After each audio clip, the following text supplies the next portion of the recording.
Hello friends, welcome to my channel. আরও এক match হারতে হলো 27 কোটি ঋষভ পান্তকে। আইপিএলের সব থেকে দামি ক্রিকেটারের চাপ আরও বাড়ল। আরও একবার হতাশ হয়ে মাঠ ছাড়লেন তিনি। গ্যালারিতে বসে দলের হার দেখলেন লখনৌর মালিক সঞ্জীব গোয়েঙ্কা। লখনৌকে নিয়ে ছেলেখেলা করল পাঞ্জাব কিংস। গতবার চ্যাম্পিয়ন অধিনায়ক শ্রেয়াস আয়ার বুঝিয়ে দিলেন নতুন দলকেও চ্যাম্পিয়ন করার লক্ষ্য নিয়েই মাঠে নেমেছেন তিনি।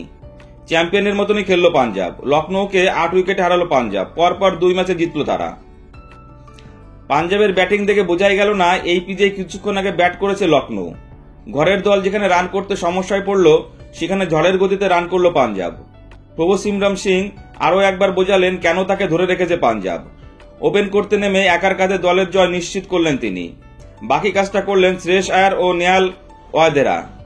শেষে শ্রেয়াস ছক্কা মেরে ম্যাচ শেষ করলেন। পরপর 2 ম্যাচে অর্ধশত রান করলেন তিনি। টস হেরে ব্যাট করতে নেমে শুরুটা খুব খারাপ হয় লখনৌর। গত 2 ম্যাচে রান করা মিচেল মার্শকে প্রথম ওভারে আউট করেন অর্শদীপ সিং। 0 রানে ফেরেন তিনি। প্রথম ধাক্কার পর অবশ্য জুটি বাঁধেন এডেন মাকরাম ও নিকোলাস পুরন। দ্রুত রান করছিল তারা। ভালো দেখাচ্ছিল মাকরামকে, কিন্তু 28 রান করে লকি ফার্গুসনের বলে বোল্ড হয়ে ফেরেন তিনি। 2 উইকেট পড়ার পর জুটি বাঁধা উচিত ছিল পান্ত এবং পুরানের। পান্ত নামার পরেই স্পিনারদের আক্রমণ নিয়ে আসেন শ্রেয়াস। পরিকল্পনা কাজে লাগে পাঞ্জাবের অধিনায়কের। গ্ল্যান ম্যাক্সওয়েলের বলে পিছনের দিকে মারতে গিয়ে সরাসরি যুবেন্দ্র চাহালের হাতে ক্যাচ দিয়ে ফেরেন লখনৌর অধিনায়ক। 2 রান করেন তিনি। দায়িত্ব জ্ঞানহীন শট মেরে আউট হয়ে ফেরার পথে পন্তের চোখ মুখ দেখে বোঝা যাচ্ছিল কতটা চাপে রয়েছেন তিনি। হয়তো 27 কোটি টাকার প্রভাব ফেলছে তার খেলায়, কিন্তু যেভাবে একের পর এক ম্যাচে তিনি আউট হচ্ছেন তাতে সেই চাপ বাড়বে বই কমবে না। লখনৌর ইনিংস টানলেন পুরান এবং আউশ বাদানি। পুরানকে দেখে মনে হচ্ছিল আগের ম্যাচে ছন্দেই নেমেছেন তিনি। দ্রুত রান করছিল, বিশেষ করে চাহালের বলে অনেক রান নেন তিনি। সেই চাহালই অবশ্য পুরানকে আউট করেন। 44 রান করেন তিনি। বাউন্ডারিতে ক্যাচ ধরেন ম্যাক্সওয়েল। লখনৌর মাঠ বড়, অন্য কোনো মাঠ হলে পুরানের সেই শট দর্শকের মধ্যে গিয়ে পড়ত। এই ম্যাচে রান পাননি লখনৌর আর এক বিদেশি ডেভিড মিলারও। 19 রান করে আউট ফেরেন তিনি। যখন দেখে মনে হচ্ছিল 150 রান করতে সমস্যায় পড়বে লখনৌ, তখনই হাত খোলা শুরু করেন বাদানি। তাকে সঙ্গ দিলেন আব্দুল সামাদ। জম্মু কাশ্মীরের এই ব্যাটার প্রথম বলেই ছক্কা মেরে ইনিংস শুরু করেন। ডেথ ওভারে বড় শট মারতে থাকেন তারা। অর্শদীপের 1 ওভারে আসে 20 রান। তবে ইনিংসের শেষ ওভারে ভালো করেন অর্শদীপ। মাত্র 7 রান দেন তিনি।